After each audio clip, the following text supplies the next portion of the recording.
香菇伫早期的饭桌顶，掺香菇做成的料理就是山珍。随着现代人愈来愈介意香菇，已经是世界上第2大的食用菌，甚至是有山珍之王的称呼。佮加上台湾种香菇的技术真好，民众已经真惯习生活当中有香菇的存在。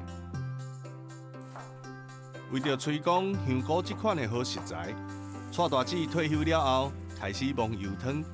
真侪人拢是因为食过蔡大姊的料理，才知影香菇原来会当遮尔千变万化。公司台语台，台湾好滋味，上怀念的迄一味。